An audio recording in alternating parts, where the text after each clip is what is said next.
ಇನ್ನು ಪತ್ನಿಯೇ ಓಂ ಪ್ರಕಾಶ್ ಹತ್ಯೆ ಮಾಡಿದ್ದಾರೆ ಅಂತ ಹೇಳ್ತಾ ಇದ್ದಾರೆ. ಪ್ರಕರಣದ ಬಗ್ಗೆ ಪೊಲೀಸರು ತನಿಖೆ ಮಾಡ್ತಾ ಇದ್ದಾರೆ.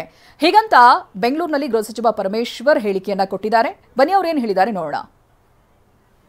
ನನ್ನ ಜೊತೆ ಅವರು ಕೆಲಸ ಮಾಡಿದ್ರು 2015ರಲ್ಲಿ. ನಾನು ಗೃಹ ಸಚಿವನಾದಾಗ ಅವರು DGP ಆಗಿದ್ದರು. ನನ್ನ ಜೊತೆಯಲ್ಲಿ ಕೆಲಸ ಮಾಡಿದರು.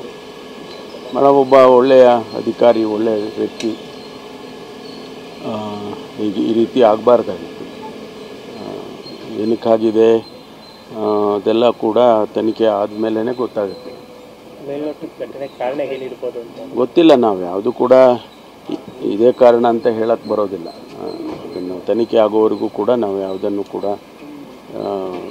ನಿರ್ದಿಷ್ಟವಾಗಿ ಹೇಳಕ್ಕೆ ಬರೋದಿಲ್ಲ. ಗೊತ್ತಿಲ್ಲ ಯಾವುದು, ಅದೆಲ್ಲ ತನಿಖೆ ಆದಮೇಲೆ ಈಗ ವಿಷಯಗಳು ಹೊರಗಡೆ ಬರುತ್ತೆ. ನನ್ನ ಬಿಸ್ನೆಸ್ಗೆ GST ನೋಟಿಸ್ ಬಂದಿದೆ, ಏನ್ ಮಾಡ್ಬೇಕು ಅಂತ ಗೊತ್ತಾಗ್ತಿಲ್ಲ. ಇಮಿಡಿಯೇಟ್ಲಿ ಒಬ್ಬ GST ಎಕ್ಸ್ಪರ್ಟ್ ಹತ್ರ ಮಾತಾಡು. ಎಲ್ಲಿ ಹುಡುಕೋದು? ಬಾಸ್ ವಾಲಾ ಬಿ ದ ಬಾಸ್. ಅದನ್ನೆಲ್ಲ ಇವಾಗ ತನಿಖೆ ಮಾಡ್ತಿದ್ದಾರೆ, ಶುರು ಮಾಡಿದ್ದಾರೆ. ಈಗಾಗಲೇ ನಮ್ಮ ಅಧಿಕಾರಿಗಳು ಅದಕ್ಕೆ ತನಿಖೆ ಮಾಡ್ತಿದ್ದಾರೆ. ಸರ್, ಈ ಹಿಂದೆ ಕೂಡ ಸಾಕಷ್ಟು ಆಪಾದನೆಗಳು ಅವ್ರ ಮೇಲೆ ಬಂದಿತ್ತು ಸರ್. ಚಿಕ್ಕಮಗಳೂರದೊಂದು ಯುವತಿಯವರು ಕೂಡ ಕಂಪ್ಲೇಂಟ್ ಎಲ್ಲ ಏನೂ ಗೊತ್ತಿಲ್ಲ ನನಗೆ. ನಾವು ಕೂಡ ಗೃಹ ಸಚಿವರಾಗಿದ್ರಿ 2015ರಲ್ಲಿ. ಅದರ ಬಗ್ಗೆನೂ ಅವರೆಲ್ಲ ತನಿಖೆ ಮಾಡ್ತಾರೆ. ತನಿಖೆ ಬರೋವರೆಗೂ ಏನು ಹೇಳೋಕ್ಕಾಗೋದಿಲ್ಲ. ಅದೇ ಹೇಳಿದ್ನಲ್ಲ, ಇದೆಲ್ಲವನ್ನೂ ಕೂಡ ಸಮಗ್ರವಾಗಿ ತನಿಖೆ ಮಾಡೋವರೆಗೂ ಕೂಡ ನಾವು ಯಾವುದನ್ನು ಕೂಡ ಹೇಳಕ್ಕೆ ಬರೋದಿಲ್ಲ. ಬರೀ ಸ್ಪೆಕ್ಯುಲೇಟ್ ಮಾಡಿ ಹೇಳಬೇಕಾಗತ್ತೆ ಅಷ್ಟೇ. ಬಿಟ್ಟರೆ ಪ್ರಾಥಮಿಕವಾಗಿ ಇಷ್ಟೇ ನನಗೆ ನಿನ್ನೆ ತಿಳಿಸಿದರು ಈ ರೀತಿ ಮರ್ಡರ್ ಆಗಿದೆ ಅಂತೇಳಿ. ಅಷ್ಟು ಬಿಟ್ಟರೆ ನಮಗೇನು ಕೂಡ ವಿಚಾರಗಳನ್ನು ಅವರು ಇಲಾಖೆಯವರು ಕೂಡ ಯಾರೂ ಹೇಳಿಲ್ಲ. ತನಿಖೆ ಆಗೋವರೆಗೂ ನಾವು ಯಾವುದನ್ನು ಕೂಡ ಹೇಳಕ್ಕೆ ಬರೋದಿಲ್ಲ. ಇಲ್ಲ, ಅವರು ಶ್ರೀಮತಿ ಅವರನ್ನು ಈಗ ಕ್ವಶನ್ ಮಾಡ್ತಿದ್ದಾರೆ. ಗೊತ್ತಿಲ್ಲ, ಅದೆಲ್ಲ ಬರಬೇಕಲ್ಲ ರೀ.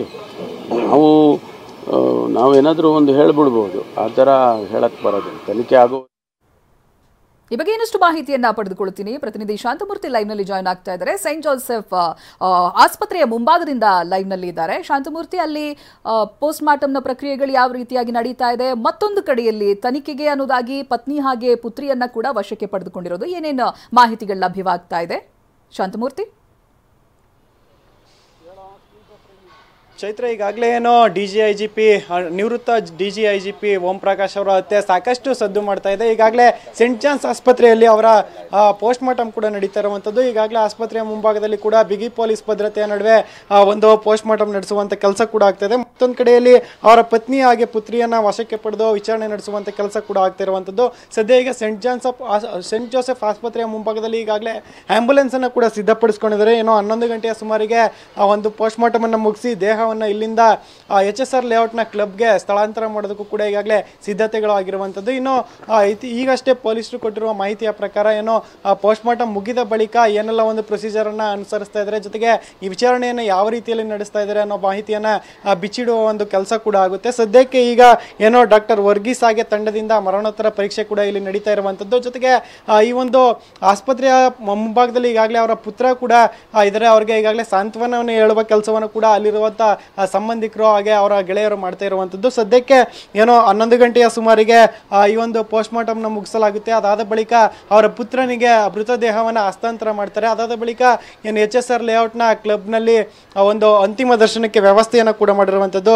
ಅಂದರೆ HSR ಲೇಔಟ್ನಲ್ಲಿ ಇರ್ತವಂಥ MCHS ಕ್ಲಬ್ ಏನಿದೆ, ಆ ಒಂದು ಕ್ಲಬ್ನಲ್ಲಿ ಒಂದು ಅಂತಿಮ ದರ್ಶನಕ್ಕೆ ವ್ಯವಸ್ಥೆಯನ್ನು ಮಾಡಿದ್ದಾರೆ. ಅದಾದ ಬಳಿಕ ವಿಲ್ಸನ್ ಗಾರ್ಡನ್ನ ಚಿತಾಗಾರದಲ್ಲಿ ಅಂತಿಮ ವಿಧಿವಿಧಾನಗಳನ್ನು ನಡೆಸಿ ಒಂದು ಅಂತ್ಯಕ್ರಿಯೆಯನ್ನು ನಡೆಸೋದಕ್ಕೂ ಕೂಡ ಈಗಾಗಲೇ ಸಿದ್ಧತೆಯಾಗಿದೆ. ಒಟ್ಟಾರೆಯಾಗಿ ಈ ಒಂದು ಕೇಸ್ ಏನು ಸಾಕಷ್ಟು ಸಂಚಲನವನ್ನು ಸೃಷ್ಟಿಸಿದೆ. ಅದರಲ್ಲೂ ಅವರ ಪತ್ನಿ ಏನು ಮಾನಸಿಕ ಒಂದು ಕಾಯಿಲೆಗಳಿಂದ ಬಳಲ್ತಾ ಇದ್ರು ಅನ್ನೋ ಮಾಹಿತಿ ಸದ್ಯಕ್ಕೆ ಲಭ್ಯ ಆಗ್ತಿರುವಂಥದ್ದು. ಆದರೆ ವಿಚಾರಣೆಯ ಬಳಿಕ ಇದು ಯಾವ ರೀತಿ ಒಂದು ಘಟನೆ ಆಯಿತು, ಜೊತೆಗೆ ಇದು ಯಾವ ರೀತಿ ಪ್ರೇರೇಪಣೆ ಪಡೆದಿತ್ತು ಈ ಒಂದು ಕೊಲೆಗೆ ಒಂದು ಕಾರಣ ಆದರೂ ಏನೋ ಅನ್ನೋ ಮಾಹಿತಿ ಇನ್ನಷ್ಟೇ ಹೊರಬರಬೇಕಿರುವಂಥದ್ದು. ಚೈತ್ರ, ಓಕೆ, ಥ್ಯಾಂಕ್ ಯು ಶಾಂತಮೂರ್ತಿ ಮಾಹಿತಿಗಾಗಿ.